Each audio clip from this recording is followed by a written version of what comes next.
All right, Jack, welcome to the podcast. How are you, brother? Yeah, good, thank you, mate. Thanks for having me. Good. Yeah, you and I have been talking about talking and just in general to catch up, and then we decided let's just do it on the podcast. 100%. I think it's a good way. I've watched through some of the podcasts. I definitely like some of the open and honest dialogue, and definitely want to get some Division Two representation on there. So absolutely thrilled for you to have me, and looking forward to a good conversation. Yeah, on Division Two is great. I just got off the phone with Kyle Sedgebart, who's at Division One on the men's side. So now we're gonna swip over to the Division Two on the women's side. And yeah, I think it's really good for people to hear the different perspectives because they do get this. There is this. I think it affects the women's side more than the men's side. There is this. If I'm not going to play Division One, I'm just not going to play. I'm too good of a player to settle for anything less than Division One, and it drives me nuts. Mhm. Yeah, I definitely think on the flip side as well, I do think there is a bit of that as well, but I often think sometimes a lot of the Division Two schools that you look at are probably a little bit smaller in terms of enrollment than some of the bigger schools. And I think this is a group of kids coming through at this point that I think probably were impacted quite heavily. In their emotional growth sort of during the COVID time. So I think being in bigger environments at bigger schools is still something that really stands out to them. So from the soccer side, of course, like I think there is sometimes still that big D1 or bust sort of mentality that we see and that we speak about. But I also do understand some of those players, and especially from coaching club as well as doing the college stuff, that get into really good high academic schools, and sometimes some really good players prioritize their academic side of things over soccer. So for me, with my college hat on, it's really hard to see that sometimes. But then with my club hat on, seeing some of my club kids get into some really good high academic schools is good too. So I mean, there's definitely two sides to that one for sure. Yeah, there is. That's a you've made a really good point. And again, I think these are some of the differences as I switch back and forth on our podcast between men's coaches and women's coaches. Hmm. Some of the differences between coaching coaching guys and coaching gals. Yeah. I think that more of the guys just want to continue to play no matter what the level is, and they figure life will take care of itself in the long run. Hmm. And I hundred think percent. on the girls' side, there is this maybe a little more planned out, right? A Hmm. little more organized, a little more planned out, a little more of where they see their lives going, and it's not just about continuing to play. And I honestly, I think both points can be true. I think life can just take care of itself if you just keep marching forward and not worried too much about the future. I think you can overplan, but at the same time, I think that a well planned out future can have its pathway too. 100%, and definitely a really good way to do both. I think kids now are getting a lot more intense in their college search in terms of, for me, whenever I have kids on campus to tour and stuff, like I always am very big on the academic side of it first. Like you really have to go somewhere that's going to work for you in that regards. First of all, make sure it's a good program at schools you're looking at. Because if you are ultimately somewhere that you're happy and you're following where you think you're going to go next, it's going to be a lot easier for you to manage the requirements of being a student athlete to be able to be successful in the classroom and then successful on the field as well, which is such a big part. So if players aren't here struggling and stressing about what comes next and is this the right pathway for me, I think it allows a much better sort of environment for you to succeed in on the field. And at the end of the day, I think if you have a happy kid on your team, a happy player, it's going to allow them to embrace themselves in what we're trying to do more. And I think it just promotes a better level of success, obviously, within the team and the program as well. So it's a very dynamic structure of obviously family, athletics, academics, and hopefully finding the right fit for kids. And I definitely think people are being a lot more conscious when making those decisions now, which is really good. And that's what you want to see because it's 4 really important years of your life that go by super quick. Like I'd love to go back and play my 4 years again and really enjoyed it. So it's a huge decision and it's one that really cannot be taken lightly. And I definitely think I'm a coach that relates that within my recruiting as well. Like I'm very kind of standoff and low key when I try and recruit because I want to make sure that players don't feel pressured into making decisions when ultimately you want them to make the right decision for them because then it will keep them at your program. It will have them buy into what you want to do, and that's such a big part of the puzzle, especially I feel for us within women's soccer. Yeah, you talk about player retention, and it's funny because you get two sides of two ends of the spectrum rather. You've got the one end of the spectrum where we see these schools that are they have 15, 16 kids leaving every year at 4-year schools and just massive numbers exiting and then bringing kids in and coaches working primarily out of the transfer portal to bring kids in and then but then kids are leaving and then you've got other schools. I just talked to the coach at William and Mary not too long ago and they have virtually no Mhm. kids leaving their program. How has the transfer portal affected you guys? Yeah, I mean, I would say I've been at Mercy for 6.5, 7 years now. 3 years, just finished my third as the head coach. We don't tend to lose too many players to the transfer portal. If we do, there's usually reasons behind it and ones that we can get behind. So a player this year who has 2 years from injury still remain, and she graduated, and for her going back home and doing grad school at home is going to be a much better option for her. And we helped her out. We had her practice with us in the spring still. She did her part, and now it's time for her to follow that opportunity that's better for her at home for a variety of different reasons. But again, I think we don't see it as much in terms of our retention is I think very high as well. I think players like being here, and I think again that does come from the recruitment strategy of we want players to absolutely know that they would like to come to Mercy. We know what we're good for. We know what majors are good here. We have a really good location and obviously having a program that over the last 10 years has been quite successful, I definitely think is a pull. But we know the sort of players and the personalities that we try and recruit and probably have a mid-sized squad for Division Two. With I think it's going to be 32 on the roster this year, but bringing in players that we think personality-wise are going to bond and be strong and connect well together. I think that promotes them staying here. And again, we have some really good players that probably don't get the minutes that they want. Which is again, look, you want that fight and they push, and that's the reason that allows us to be probably as competitive as what we are. But they stay because they believe in what we're doing here. They like the environment, and again, I think they picked based off of right. This is a good school for me, and the soccer will follow with it. And I think that's what allows us to keep retention. And still the transfer portal. I mean, we probably bring in one or two every year from it. I think it's been two this year.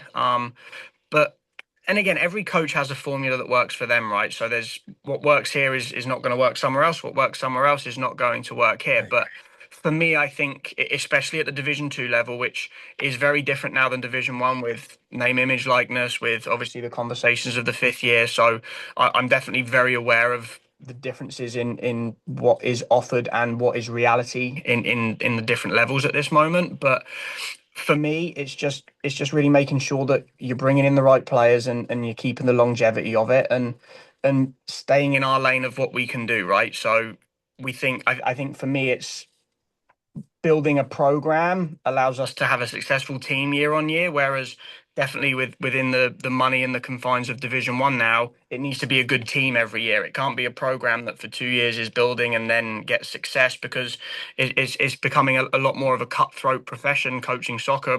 I feel based off of the turnover rates that we're seeing at the moment. So coaches have to do what's best for them and their program and I think for me and for a lot of teams at Division Two, I think they would probably agree with me that building a program is the best way to kind of have successful teams. So that's why I think it's probably a little bit different for us than what it is for some of those bigger Division One programs with more resources, etc.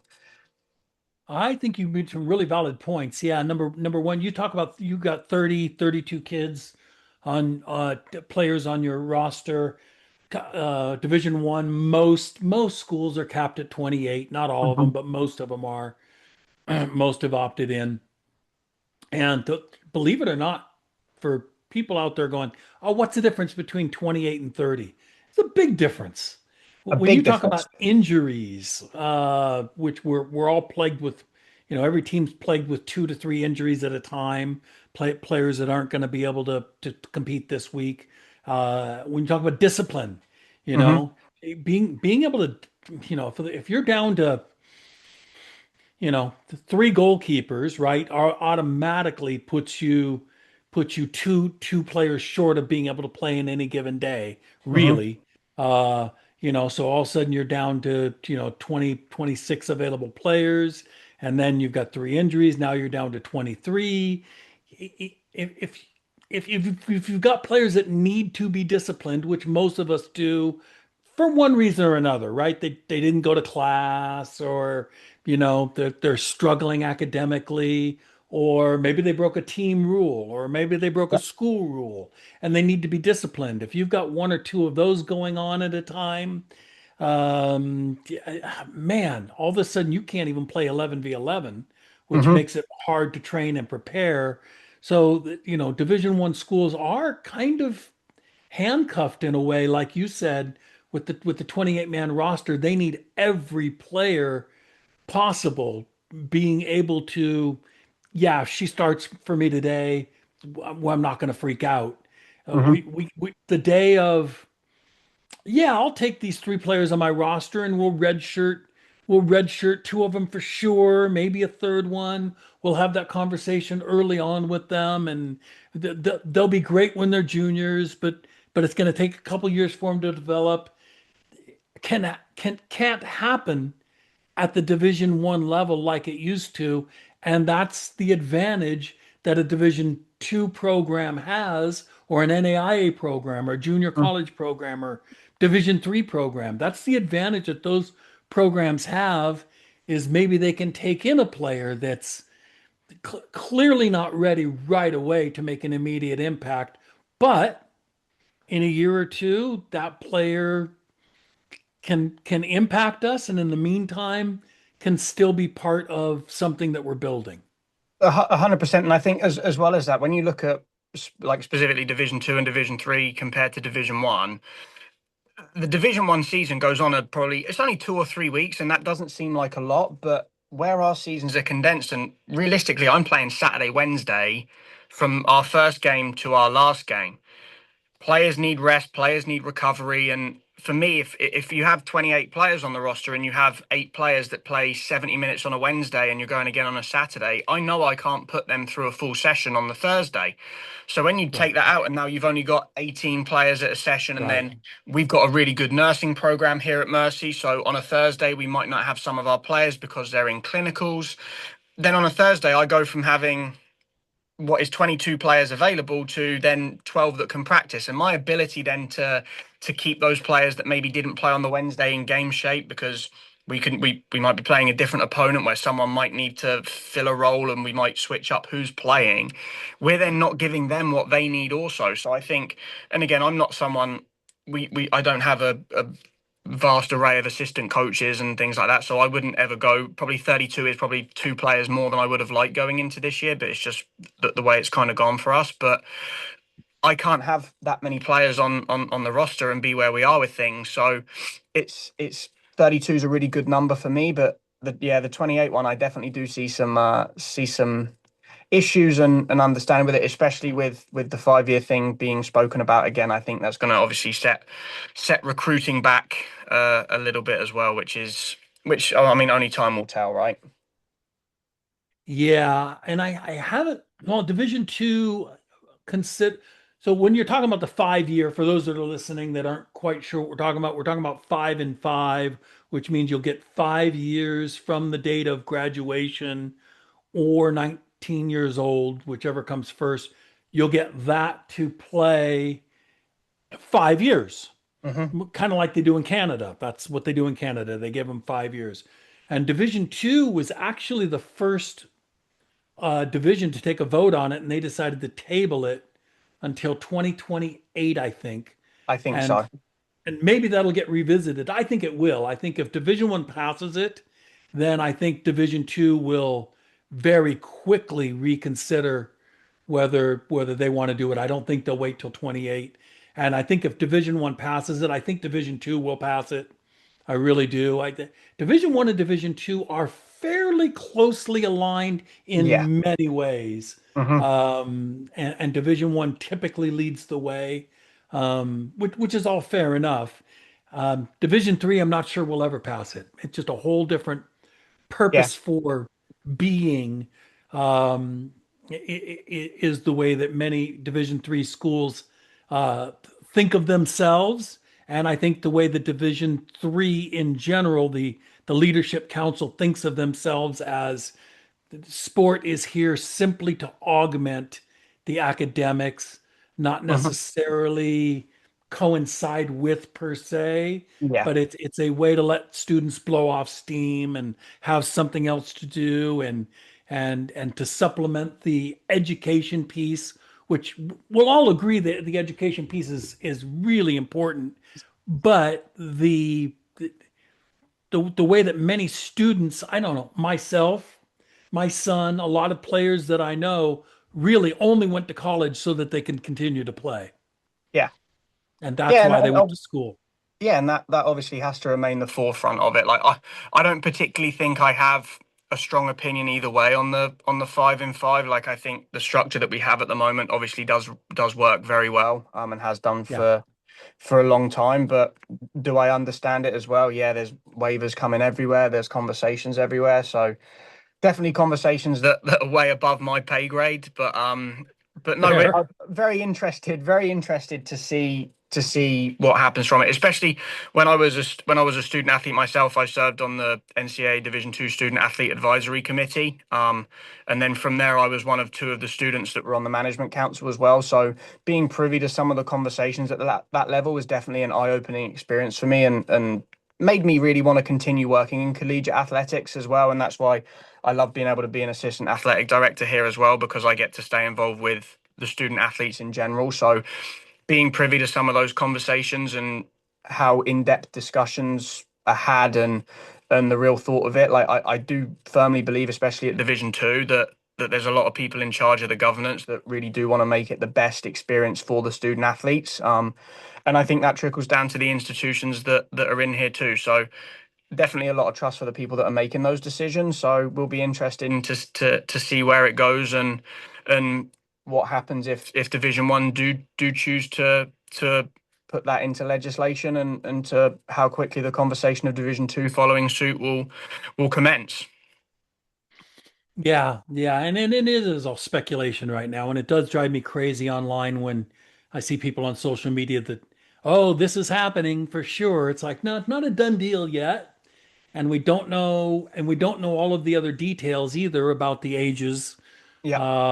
that they're proposing because that's I don't see this on the women's side, Jack, as much as I see on the men's side, but on the men's side we see, you know, 24-year-old freshmen with only 1 or 2 years of eligibility coming in, Hmm.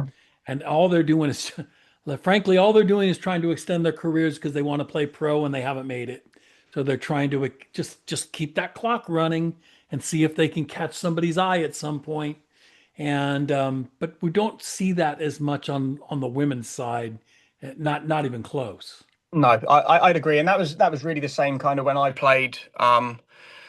Back in 2015 to 2019 was my college career, which I say to my players sometimes, yeah, I can resonate with you guys because I was a student athlete not long ago, but I think next year when I turn 30, I'm going to have to stop using that one. But when I played, we saw it in the men's game 100%, especially I think the men's.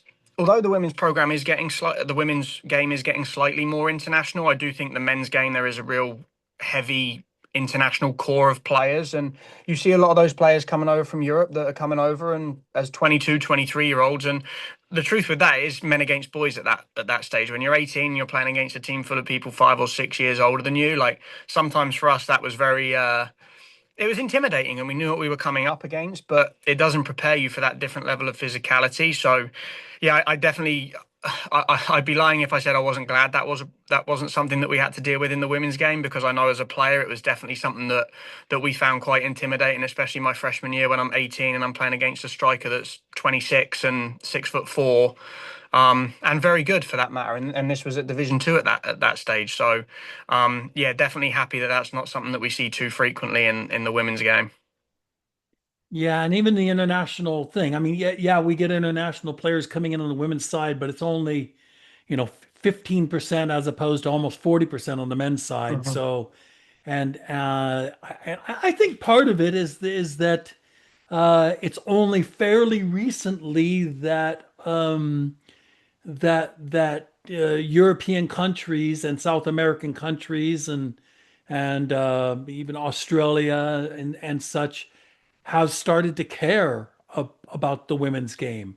It's only in the past 4 or 5 years. I remember a recruiting trip I took down to Argentina back in 2013, and when they heard that I coached men and women, that they would look at me. It's like, well, why do you coach women? What's the point? Like literally, that was their. What's the point of Yeah. women playing sport?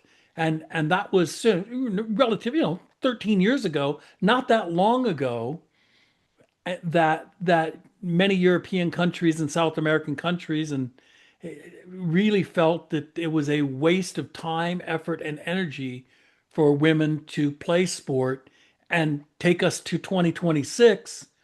And man, what a change that it's had. There's no longer a foregone conclusion that our American women are going to win a World Cup.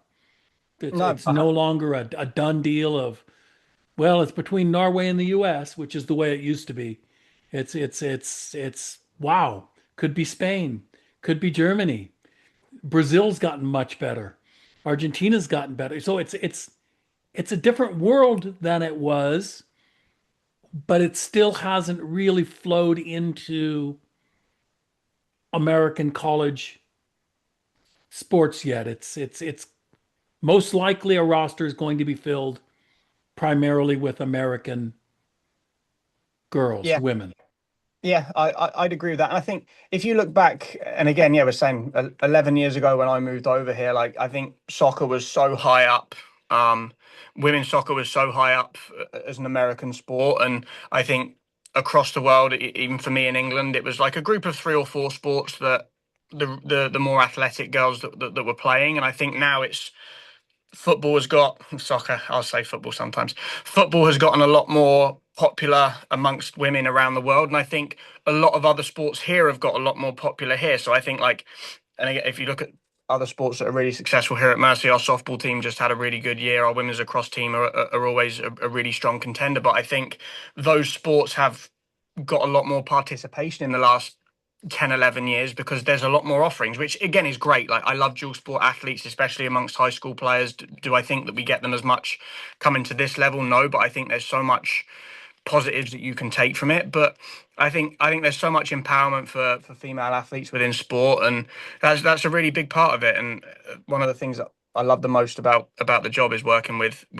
the female student athletes on our team that work really hard to get to where to get here from where they've come from. And we are quite a bit more diverse. I think it's 5 internationals next year, but we've got kids from California, we got kids from West Virginia, we got kids from Michigan, and seeing them all come together with different stories and again different backgrounds of how they might have played and who they were coached by and styles, and I think it all comes together and does great things. So I'm still excited to see obviously the direction that we continue to go within youth sports and collegiate sports. But I definitely think yeah, been a big change over the last kind of 10, 11 years that I've been here in terms of how the landscape is.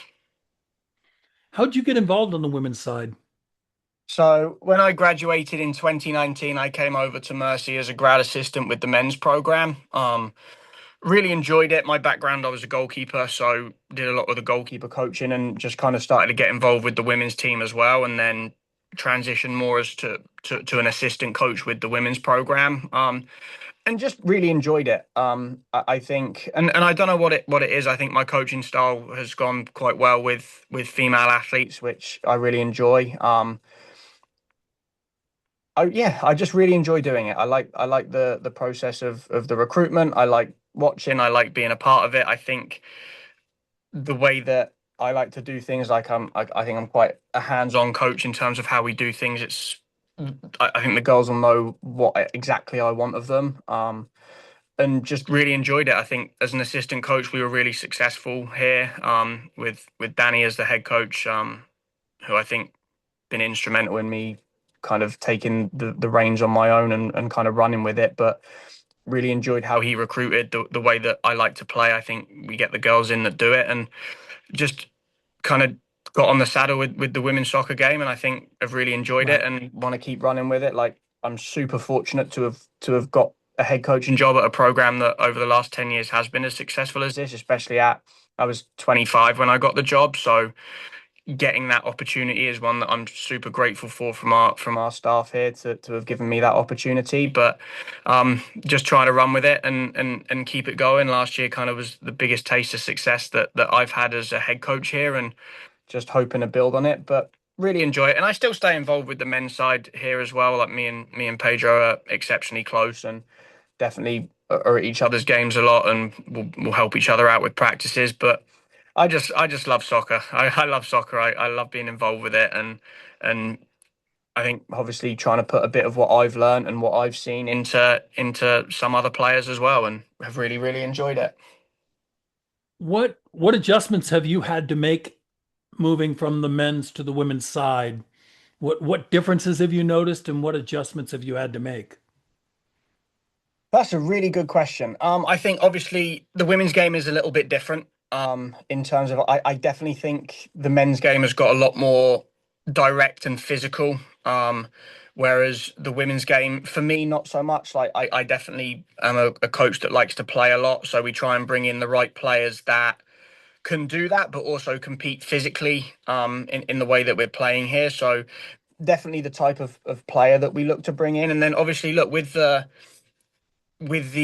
constraints around scholarships and stuff at Division II, we try and find the right players that are very good academically, and can stack that academic scholarship on top of athletic scholarship. So there's so many things we're looking at past just are you a good soccer player? As we touched on earlier, like obviously your attitude and your personality is a big part of it. Your academics, we want people coming here that are very good students. We take a lot of pride in our GPA as a team. And then obviously good soccer players too, because at the end of the day, you could have a great personality and be a great student, but if obviously you're not good enough to play at the level that anyone's recruiting you at, then we wouldn't do that to kids to bring them here where we didn't think they could play. But the mix of all three is definitely a really good thing that we look for. And yeah, just plugging in holes and figuring situations where we can bring the right players in to replace the voids that have been left from seniors and stuff. And I think obviously the men's side a lot more international based. Like Pedro has a lot of European players on his team, whereas we have three or four, and trying to mix them in with the Americans and the different style of which they play. Is an important part of it too. So definitely a little bit different in terms of the recruiting that you're looking to do, the type of player obviously you're looking to bring in, but still a lot of similarities in the same way because obviously you want the right personalities within your team that you enjoy working with, and again, I do think that's a really big part of building a successful team and a successful program. Yeah, no, I hear what you're saying. Yeah, I coached men and women for 8 years. I did it simultaneously. And you know, you can't, I couldn't play the same systems, couldn't ask the players to do the same things in the same way. There were different deficiencies that the women would have in the technical side that the guys didn't struggle with, heading the ball, for example, you know, being able to head it with power. And so you just couldn't play the same way and you couldn't ask them to do the same things. On the other hand, um, man, the women just gave you something as a person, as a coach that the men didn't give, as far as being able to connect with them Hmm. in a different way, and I found that quite interesting too. That there's differences in personalities and in how you can coach them and what you can say to them and how you can address them. It's fascinating for me, and it was hard switching for me, switching back and forth, literally from one session to the women, and then next session for the men. I I know my first year, Jack. uh, we coached the men first in training and then the women, and I had to switch that immediately and forever. After that I did the women first and then the men because I would find myself, because of the men getting me so wound up, I'd find myself pissed off at the women for no good reason. And the women were just easier to deal with than the men. The men tested me at every moment. I had to be more wound up for the men than I needed to be for the women. I could chill out and relax a little bit on the women's side, more than I could on the men's side. Everything was just a little more intense with the men. It was like you were going to war all the time with Yeah, the men. and I think that the recruiting the right personalities, I think, is big on that because I think I'm quite an intense coach. Like I'm very, if you're doing well, I'll let you know. If you're not doing well, I'll also let you know. Um, so finding the right personalities that, and that's the one thing I always say. Like I'm not a lot of recruits when they come on campus, and it is a very good question. Like, are all the girls really close? Yes, because everybody has one common goal of wanting to win and wanting to be Right, successful, and they right. push each other. But and again, like as a professional that's gone through your career, and I say this as well, like you're going to work with some people that necessarily aren't your cup of tea all the time. You're not going to be someone that you're going to go out with them away from this. But when you're there, it's about mutually understanding the positives that you bring to environments. And when we turn up at the field, you would think that our team is exceptionally close, which they are. But then when they go away into the realm of their other lives, are there girls that are closer than others? Absolutely. But they push each other and they work and they want to be pushed. And I always say a big two words for our program here is positive but accountable. It's a really positive environment, but it's a group of girls that hold themselves really accountable. And I think they have a really mature outlook on that in terms of when someone pushes them or says, "Hey, you need to be better," they deal with it and they take it on the chin, which is something I'm really thankful to have with the girls that we have here at Mercy. Is the want to just consistently improve, and if they disagree, they're really mature about it. They'll talk about it at the end of practice. They'll just take it on the chin during practice and keep working. But I think that allows you to keep pushing each other, and it's really similar to how our men are here. So I'm quite lucky if I ever do jump in with the men and take a session. I really don't think I have to change my demeanor because we have a group of student athletes that are all so bought into the winning, and I think that's a great mentality that we have in I think collegiate athletics now. Is it's players that want to be there and want to win, and it allows you to push them as a coach, and it allows me to coach the way I want to be, the coach the way that I want to coach, and produce players that we want to produce and get the most out of. So I'm definitely really lucky as to how hard that I can push the group here and how much they want to win and they want to be pushed. And again, that comes down to like I said, that the personalities that you're trying to recruit. Yeah, no, I'm really glad you brought up something, and that's, people talk about, how close is the team. And because this is, look, I don't care what any coach says, this is a human nature thing. You can only have 3 to 5 close friends at any time. And then I think they say you can have about 11 casual relationships where you have a deep connection with them. But, psychologists have studied this stuff. There's no way that you can get 25, 28, 30 kids that are all best friends. It just never, it's not human nature. It's not how it works. So I think you've made a really good point, and I think that parents listening to this and players listening to this need to have an understanding of what this is probably going to be like when they go into college. That yes, they'll make friends with one, two, three, four girls within the team, or sometimes without outside of the team. Sometimes it's a couple of softball girls that click with a couple of soccer players, right? Mhm. And then that's the group of four. But to expect that the whole team is going to coexist peacefully with no conflicts is the most unrealistic thing I've ever heard of. And it is one of the reasons why I've heard players talk about transferring. It's like, oh, some of the girls don't get along. It's like, well, that's called life.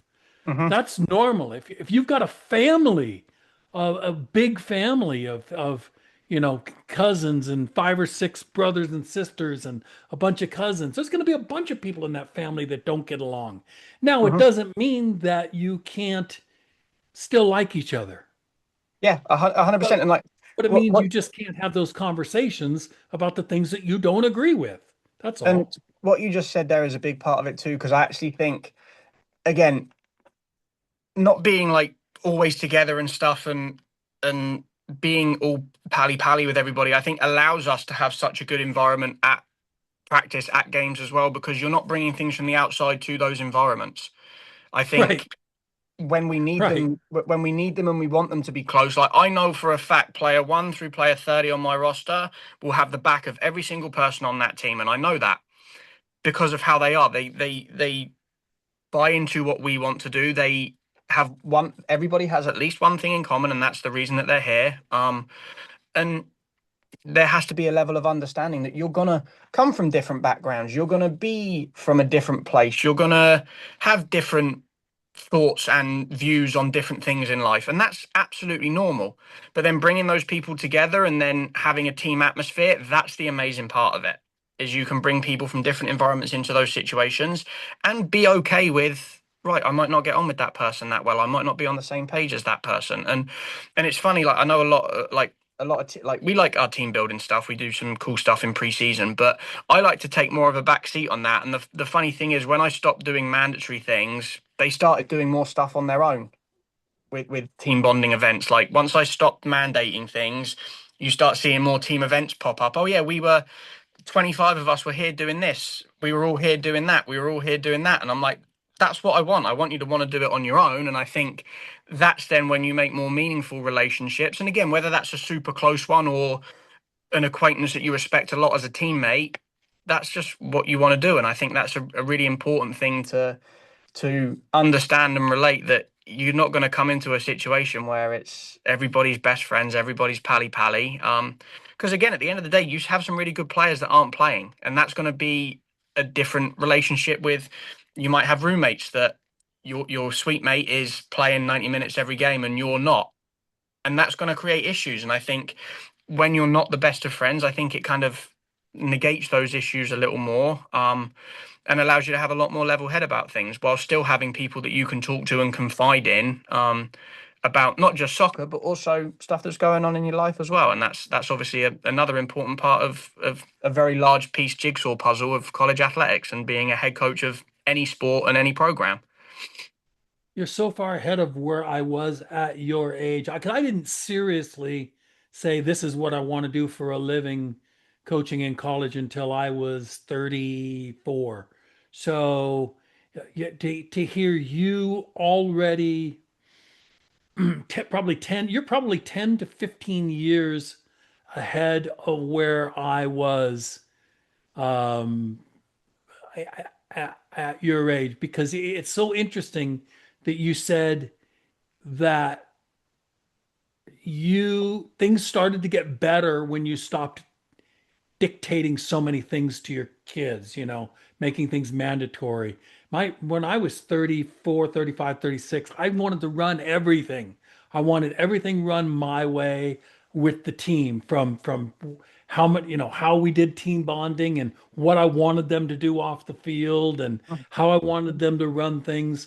And it probably wasn't 8, 9 years into my career. I was in my 40s when I said, "Oh no, less is better." The less once we had a structure and an agreement of these are our common goals. Can we agree Hmm. on that? That Hmm. these are our common goals. This is what we want to do as a team.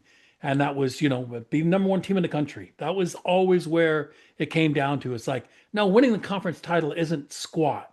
That's nothing. That's one little conference in one little area of the country. What does that really mean? If that's what our goal is, boy, are we selling ourselves short. So what's it going to take then to become a national championship? And we would set out our goals and our objectives towards, then this is going to happen and that's going to have to happen. Once we had that structural framework in place, the less rules that I had, the tighter my team became and Hmm. the better we got.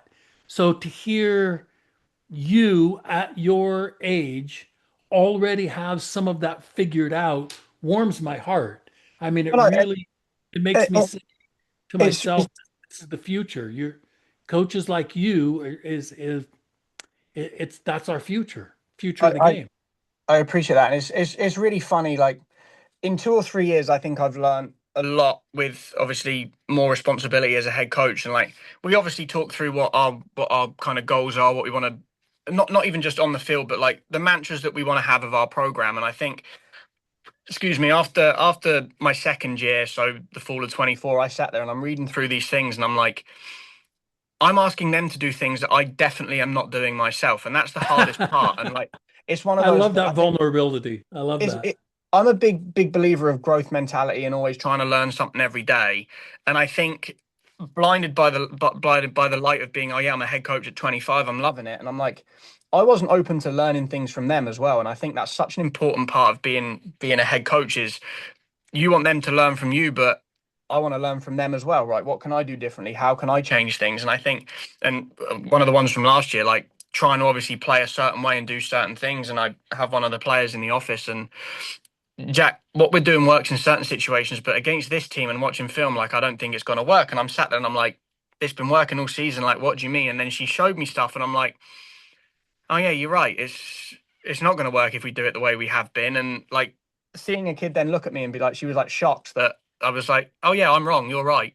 And I think, but being open to that vulnerability is such an important part of having this job too. Like I say to the girls, I'm always okay with mistakes, right? Mistakes, then you don't intend for them to happen. If it's effort and energy, then that's different. But they make mistakes. Like we draw things up that someone does wrong. The same way, like I might sit there and plan a practice and think, oh my God, this is going to be amazing. And then I go down to the stand of the field and do it, and it's toilet. And like I'm the first person at the end of that session be like, this wasn't supposed to go that way, because then I'll get frustrated, they get frustrated, and you have to be able to open yourself up and say, right, I Right. make mistakes as well, the same as you do. And I think that allows you to get closer. Like you have to be personable, you absolutely do. And I think that human nature of, right, hey, I make mistakes too, and I've got some things really wrong in my 3 years as head coach. And when I'm looking back at film and thinking about, right, an assistant coach suggested this, and I was really built into what I wanted to do, and we didn't, and that might have costed us a win. That might have costed us a point in an important game. So it's okay. Like I like to listen to my players. They see things on the field very differently to how I see things on the sideline. So definitely, if I like people to tell me what they're feeling and what they're seeing, and at the end of the day, like ultimately, is it my responsibility? Yeah, 100%. But it's not just my voice, and I think that's a really important part of leading a program, and then for me growing as a coach as well. Because again, like I said at the start, I'm super fortunate to be in this position right now, but I absolutely want to make the most out of it as well, and have what we have and keep building. Most importantly, the resume of this program, but then obviously for myself as a young coach too, like great opportunity. Like a lot of people really struggle to get their foot into the door at collegiate soccer, especially young men in the women's game. When I think I got a really good chance and a really good opportunity, and every day my goal is to make sure that I take that opportunity and repay the faith that it got given in me. And that's really what the goals are in doing things, like, because at the end of the day, if I can be the best version of me as a coach, I think that reflects well on my program, that reflects well on our players, and it's going to help them be the best version of themselves too, which obviously for me as a Division II college head coach, like their success to me is the most important part of all of this. So trying to make sure they're enjoying what they're doing and have good relationships with each other and with us, and I think that's really an important part of being involved in collegiate athletics. One of the hot topics when you look at social media, obviously, and especially on the women's side, look that the men are not on social media like the women are, or aren't using social media for the same way insofar as recruiting goes. Hmm. That the women's side has gotten bonkers with Instagram and Twitter primarily.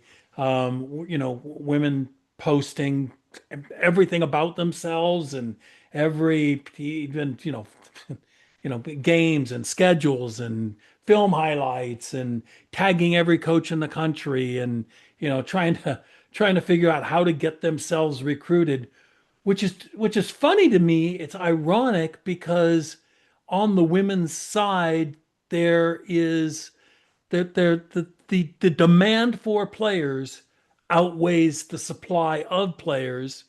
And so you would think that it would be the opposite. You would think the men would be pushing themselves more on social media because on the men's side, there are far more players than there are college spots and Mhm. availability. So the supply that the supply outweighs the demand. And on the women's side, it's the demand outweighs supply. I mean, I've still got Power Four schools right now, some of the biggest names of schools in the country asking for female goalkeepers, for example.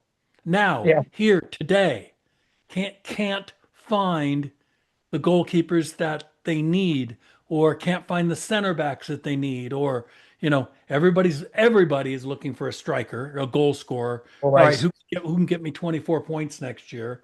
Um, it never stops. But on the women's side, there is a dearth. There is a shortage of quality players.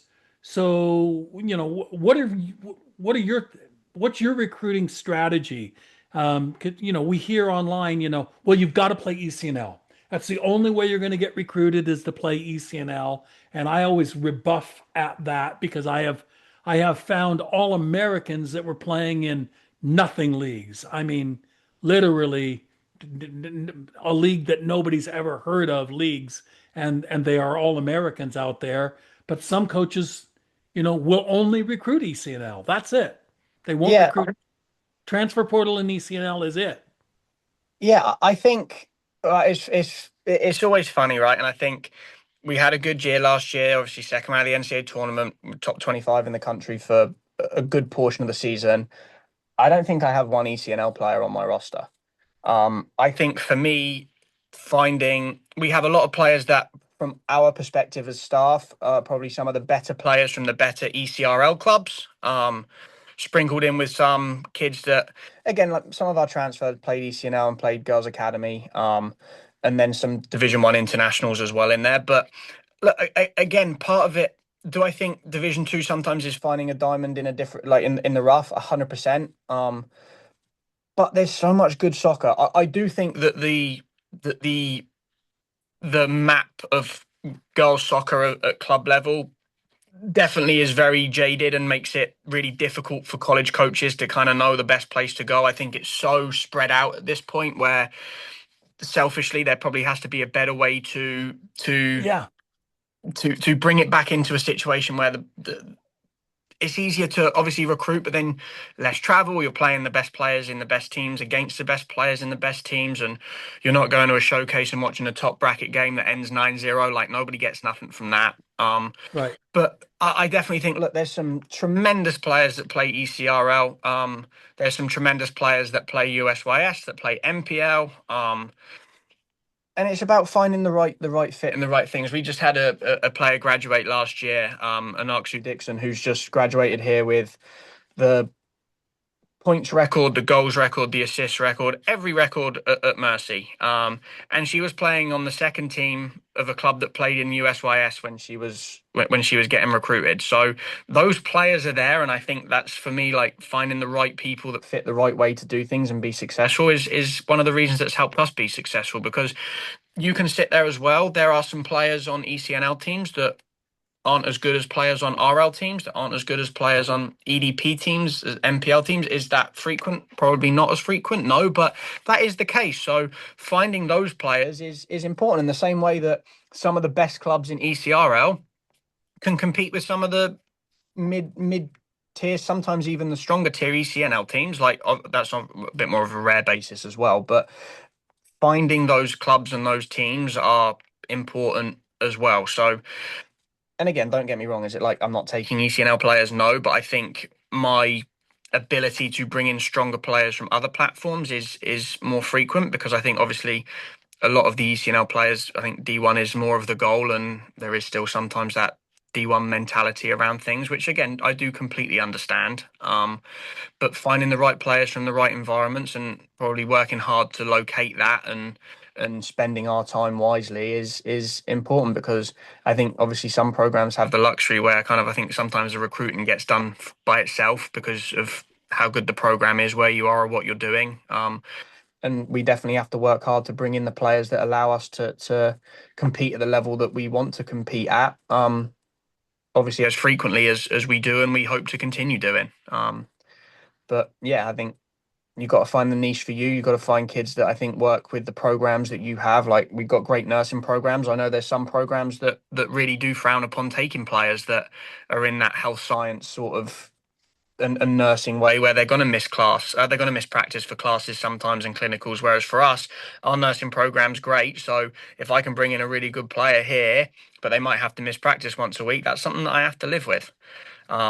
So finding the players that fit the mold of what we can offer and what we can do. And it doesn't matter what that level is, but no, if we do have any ECNL players here, it's not many. So and we've Yeah, done no, and okay with the that. moral of the story is that um, I and I think you could agree with this is that a youth player needs to be happy and be enjoying the game and be in an environment where they feel like they're being challenged enough and Yeah, getting better and being coached and and being around girls that they enjoy, that they 100%. enjoy their environment.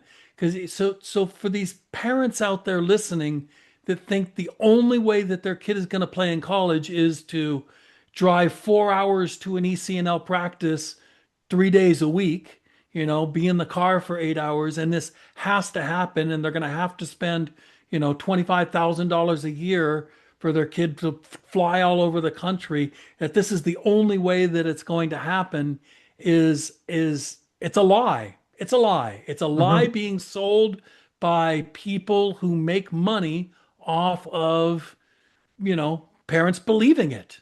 And it's not true. Is it a little easier for an ECNL girl because if they're good, they know they're going to be in front of a bunch of coaches? 100%. It's easier. As a friend of mine says, that the skids are greased. It's going to Hmm. move a little bit smoother for them.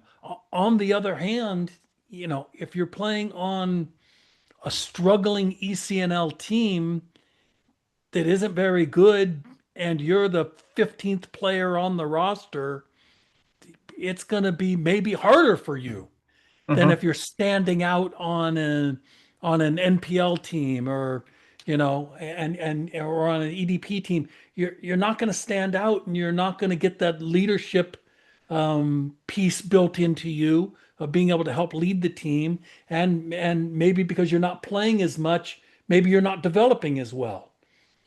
So 100%. there's two sides to the coin, and I really want parents and players that are listening to this to understand that each kid is unique, right? There Yeah, is no, this is the way you must do it.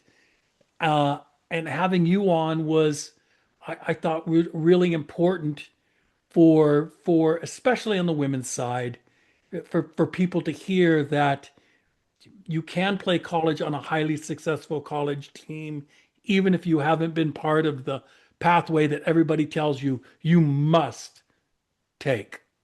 100%. 100%. And again, I think it does come back to, is there a way that we can make this whole youth soccer system a lot more compact and easier to understand, so people aren't getting pulled in different directions? And obviously coaching club, I see it on that level as well. So um no, look, playing at the right level for you as a player in the right environment is going to help you get to where you should be, um and where you can be most successful. And at the end of the day, that's the most important part of it, right? Like I always say to my club kids, like, I'd rather you go somewhere where you are going to play. Like, I don't want to build players that are happy to go somewhere where they know they're not going to play very much. Like, I want you to go and play. I want you to go and enjoy it and be successful. And at the end of the day, provide opportunities to the players, and the right opportunities to help them get to where they can get to and where they hopefully want to get to, and hopefully those two coincide with one another. But that's just an important part of it for me. Everybody has a place, everybody has a home that's going to fit for them, and just making sure that we can do everything we can on the back end to make sure that's the right place is obviously important. The other thing players I don't think about often enough. Look, like I said, I've coached in the NCAA and in NAIA. I've spent a short stint coaching pro, and I've coached at junior college. And at every one of those levels, we've been in that playoff run time of the year where team was doing well enough and even in high school, I can think about where you're in that run, and the excitement was never different, whether it was coaching at the pros or whether it was coaching in high school and youth or the junior college level. The excitement was never different when you were in that playoff run and your team was clicking and doing well. Every team felt like they were in the World Cup, that they were doing really well. That's how the players felt. You could see it in their excitement and, wanting to come to training and talking about the last game or talking about the next opponent or, whether it was finally lifting that trophy. The excitement was always the same from the parents and the players. It wasn't, oh, the pro players were so much more excited than the high school kids. No, Yeah. no, they weren't. They weren't any more excited than the high school kids. It's just that the once you get into the right environment with the right players and the right coaches, and you get into the season and things start to click, you're going to feel like you're playing in the World Cup. Yeah, and I It's think going to feel like that's you're playing in Europe. such a big part of it as well. Is like you never want to be a coach that takes away the enjoyment of the game, right? Like the higher level you go, the more demand there is for more success and more winning and stuff. But the moment that this doesn't become a game and you enjoy it and you have fun is the moment that someone's not doing their job a lot along the line, right? So for me, that enjoyment level is so imperative to especially club, but I'd be lying if I said I didn't try and bring that to the college environment too. Like, yes, is it more serious? Absolutely, of course it is. People are on scholarship money. It's a job that you're getting paid to do. But at the end of the day, there has to be that enjoyment factor. Like there has to be those smiles and Absolutely. those laughs and those bits of fun in there. And I want to be a part of that as well. So I think sometimes it's really easy to forget that when you're in it and you're under the pressures of it. And again, being a college soccer coach is a difficult job. Like I always say, like having like my girlfriend is a saint for putting up with how much I'm not here, how much I'm doing stuff, and being a significant other of a college coach is a job in its own, in my opinion. But you're always balancing those things. That if you come to work and you're not happy, like that's not the point in it. Like there has to be that enjoyment factor, and it's really big that translates to for me that translates to the product that I'm offering to the players and the enjoyment that I'm trying to get out of practice and stuff as well. But there always has to be that enjoyment factor, and that's a really big part of it. Because you're involved in club, I think you're a good person to ask this question of I notice that more on the women's side than on the men's side. I notice players that are very good players, very good. They obviously put some time into this game on their own at some point. They've taken it seriously and they get to the point somewhere in that later high school years where they say, "Yeah, I'm done. I'm burnt out. I'm not going to play anymore past high school. I don't want to play in college." And I'm noticing that more on the girls' side. Always noticed it more on the girls' side than the guys' side. I mean, on the girls' side, I've seen flat out could play Power Four Division One and impact a team immediately. Say, no, I'm done. I'm done. And I don't notice that as much on the boys' side. Not that it doesn't happen. Of course, it must happen, but I don't notice it as much on the boys' side. So why do you think that is? I mean, Or, from the club. or are you noticing that yourself? Do you find that to be true at all? Yeah, I think for me, like our club play, our highest level of our club playing is ECRL, and we have some really good players and some really good teams in that environment. For me, I think I've coached a lot of players on the club level that are really high academic student athletes, or students in this case, moving forward, that could probably play on some mid to lower level Division II and Division III teams. And really enjoy soccer. I can't talk about it from the higher level because I don't think we've had players in that situation where they could play at that high of a level and choose not to. But these are players that are getting into some Ivy League schools, some probably just below that level that could go to, and I'll even put Mercy in the boat for that, like a player that could come to Mercy and play, or could go to High Point and not play, or get into Duke and would not play. And I think it's weighing up obviously their life, what they want to do. And if they know they don't want to continue playing soccer or try and play at a high level and they really want to go and have that college experience in a school that offers a lot more than some of these smaller schools, where smaller Division II and Division III schools where they could go and play, I think that's a big part of it. And I think I coach a lot of really mature young female athletes in club. I have the two oldest teams, and the fact that they are in a position where they are comfortable choosing something that they think and they believe is right for them is something that I'm super proud of in what they do. And I think that's a part of it. I think they very much know what they want to do and where they want to go, and they follow that. And I think that that's a testament to them as obviously as students going into the next part of the world, and they know what's best for them, and I trust that. Is it obviously a shame when, like, you really love to see someone play at college and things like that? Of course it is, but there's also that sense of pride around it as well, that they're following what they think is right for them. And even like some of them, like I can't remember what school, but they got a really good club soccer program, and she plays on that and she loves every minute of it, and that's kept her loving and enjoying soccer whilst being able to be at a school that helps her achieve her goals and get her to where she wants to go. And that's a big part of it too. At the end of the day, obviously I have my club hat on and I have my college hat on, and at different times, but them doing what they want to do to better themselves and put themselves in the right environment, at the end of the day, that for me is the most important part. But I think we see a lot more younger female athletes that are doing that and putting themselves first, as opposed to trying to do something just to do it. Like, and I think that's a big part of it. And I think that's that's a good way to do things, if I'm being honest.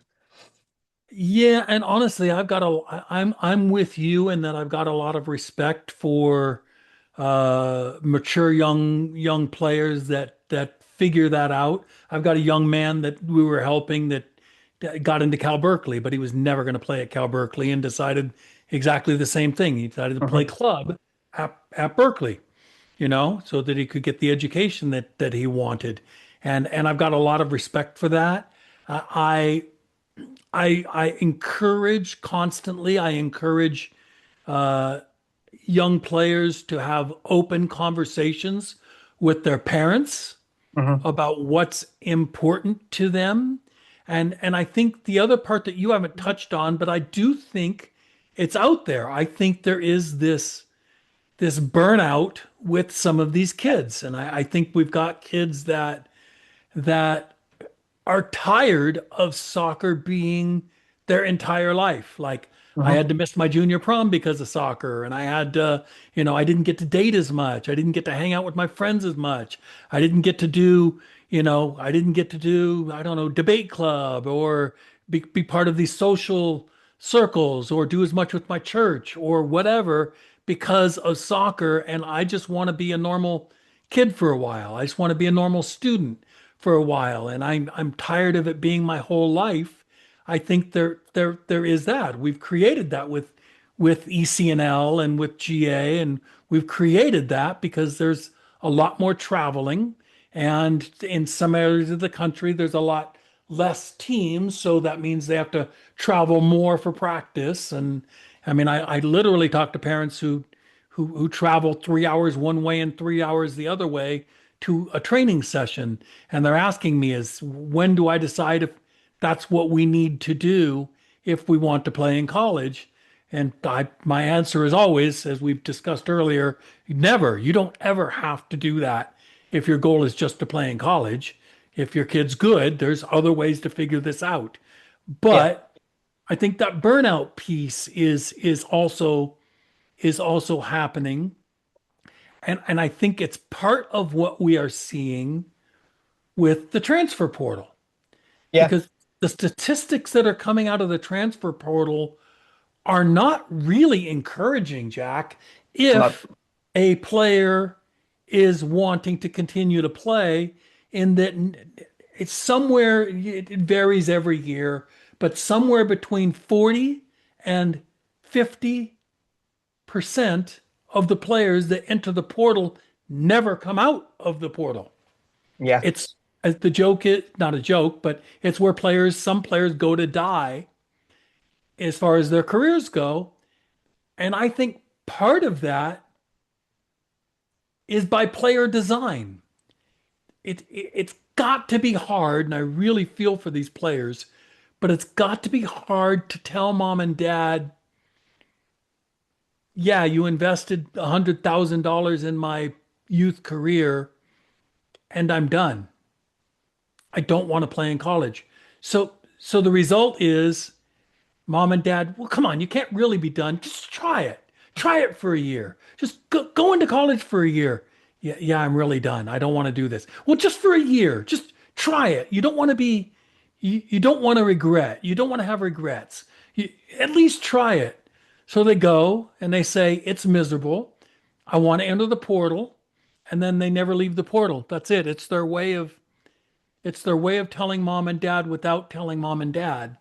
And of course, not every player. Of course, I'm generalizing, Hmm.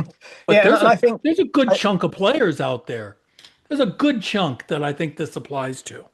yeah, I think it's really easy to forget in the whole process that first of all, the student athlete is the most important part of the process, whether it be recruiting, whether it be the transfer portal. They are the most important thing, and even sometimes, like I think you have to remind yourself, me included, that behind the student athlete, there's also a person that has to do the right thing for them. And I think Right. from lots of different directions and different figures, that's sometimes forgotten, and it's easy to forget that. Don't get me wrong. You've got people that have different stakes in it. As a college coach, we're bringing players in to win for our program. As parents, again, youth sports in general in this country is astronomically expensive at the moment. There's a lot of investment from there. And it's really easy to forget that there is a person behind all of that. And I think that's sometimes the most important part of this. And that probably comes to where we see people drop out, where we see people go in the portal and not find a new home. Or maybe they go in the portal to look for a new home and decide that, you know what, I'd rather stay at XYZ school where I've built relationships Sure. and built friends and not play on the Sure. team. And again, there's a massive sense of maturity in making that decision too, because that must be one of the more difficult ones to probably decide to do. Um, but yeah, look, I mean, the world in general is evolving very quickly, right? I mean, how people are now is very different to how people were 10 years ago and 10 years ago and 10 years before that. But um, yeah, it's interesting to obviously see how lots of different things change and how lots of different things go, and obviously the transfer portal does have a big impact in collegiate sports in general, and yeah, the data of how many people find new homes is probably a lot lower than you'd want it to be. But I just think that's the reality of the world we live in now, with the amount of players coming through the younger systems ready to come in, and the players that we're seeing from other parts of the world come and join the sports system and the sports pyramid here. And that's something that again no one really has answers to, right? Because you don't know how quickly it's going to change or where Right. it's going to change from. So just got to obviously stay relevant to those situations and be aware of what's going on. But yeah, definitely lots of changes for sure. Well, us old timers that have been around that I coached for, well, the beginning of my career was coaching was, probably been 30, 30, 35, 37 years, 37 years now. Um, have things seen things change so rapidly over the last 3 to 5 years that it almost overwhelming for Mhm. us. Which is what makes me glad that we've got the next generation of younger coaches. And really, honestly, when I finally stepped away from coaching in college, the final determination was I'm too old school for the younger generation of players, and it really was time to pass the baton on Mhm. to people who understood what the current generation of player was going through. Because now we've got our first generation of collegiate players who don't know a life before the smartphone. They don't know what the world was like before the smartphone, and that is creating a different mentality Mhm. in the players. And I think that they need younger coaches like yourself to understand them a little bit better and what they were going through, what they're going through, and how rapidly, as you said, the world is evolving, which can't be easy. AI is going to change, how a lot of these kids are graduating with jobs that may not be there in 10 years. Yeah, We don't know, and they're going to have to adapt, and they're going to have to be adaptable and flexible. And I 100%. think that having coaches that are a little more flexible rather than, guys like me that were a little more rigid, we had a specific way of doing it is probably best for these kids. What's next on the now that the kids have graduated, left, gone home for the summer, what's next for a college coach in the summer? Like, how does your summer go, and when do you start seeing things pick Yeah. up again as far as the So soccer goes? we start quite early this year. We come in August 9th, which definitely looking forward to. Kind of in a unique position where we only graduate three players next year, so the Wow. recruitment for 27 is kind of done. So what we see this year is probably going to be pretty consistent over 2 years, which I'm really excited about. So definitely going to try and wind down for a little bit. I think for me, like I try and from now kind of into June, definitely try and take some me time in there, and then July we'll start preparing a bit more for how things will look when pre-season comes in. But yeah, definitely, hopefully, watch England pick up a World Cup in America would be nice. Yeah, you're And you're you're dreaming, but it's okay. It's okay to dream. It's okay to have yeah, big dreams. that one can only hope, right? But no, definitely looking forward to the World Cup It'll here. be My fun. parents, Yeah. my parents are coming over from England for a couple of weeks, which is always really nice. So yeah, hopefully getting a few rounds of golf with dad and go and do some cool things with both of them because it's obviously really nice when they get to come over and I get to spend some time with them. But yeah, I mean, I'd be lying if I said I wish I couldn't wake up tomorrow and it was August 9th because I really am excited for this year and this group that we have coming back. And again, like I said to you briefly before we started, like working in collegiate athletics, your job is so much more fun when the student athletes are here. And we're a smaller department at Mercy. We've only got 10 teams. So we have a really good atmosphere and relationships between all of our coaches, all of our student athletes, and when they're not here, the job's definitely not quite as fun. So just making sure I can refresh and recharge and get those batteries ready for a season that we really hope we can continue to push and build on from next year. But we know how hard we have to work for that to happen, and I think there's a really good attitude that the girls have for wanting that to happen. So just rest, recharge, get ourselves set, and then hopefully as soon as we start on day one, we can hit the ground running and go from there. But very excited for it and to see kind of where we can go over the next see where we're at come the end of November. Obviously, hopefully still playing and still on the sidelines. Yeah, you say August 9th, and you said that's early for you.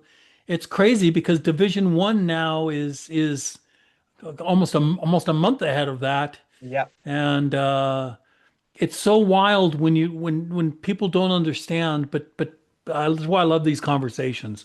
But in every area of the country, even it's different. When I was at Feather River up here coaching, we were it was always August 1 that our kids came in August 1. Mhm. And then, when I was at Cal State East Bay, it was about the ninth. It was roughly around that time. But now Division I is reporting in July Yeah, officially. And it's crazy how the calendars are not as aligned as they used to be. 100%, 100%. And again, like, I mean, it definitely, I think, obviously Division 1 may start their games a little bit earlier as well. But just that kind of it's from quite a while ago. But the life in the balance, the make it yours part of Division 2, I think we have a good start Yes. date. I mean, some schools start very early. Some schools like start school the middle, the end of August. We don't start till towards the end of September, towards the beginning of September. Sorry. So it's still nice that we get a really dedicated period of time that we can just come in and really focus on that soccer, and us being in the right place for that. But yeah, again, just different platforms and I do different. think that helps. Yeah, some schools have a trimester system, which Yeah, is wild that they have to start school so early. They start school literally about the same time soccer does, and I like the way that you guys do it because it lets the kids settle in with the soccer a little bit yeah, and then start school. And 100%, it's less hectic, less hectic. 100%. But no, I really enjoyed having the conversation. It's nice. I definitely keep in touch with the conversations that you have on social media, and I like how you're happy to talk about some of the subjects that are definitely hot ones at the moment. But definitely really nice to get on here and speak a little bit more about Division 2 and kind of how we look at things and how we do things, and really enjoyed having a chat. Thanks, brother. I appreciate you very much, man. And yeah, recharge those batteries. So important. And then then time to go win an Addy. I'm gonna definitely try our hardest to do that. So no, I appreciate it, and yeah, look forward to having some more conversations further down the line. Yeah, we'll do it. We'll do this again. This has been a good one, Jack. I Awesome. appreciate it. We'll do it again. No worries, mate. Thank you very much for having me. Thanks, buddy.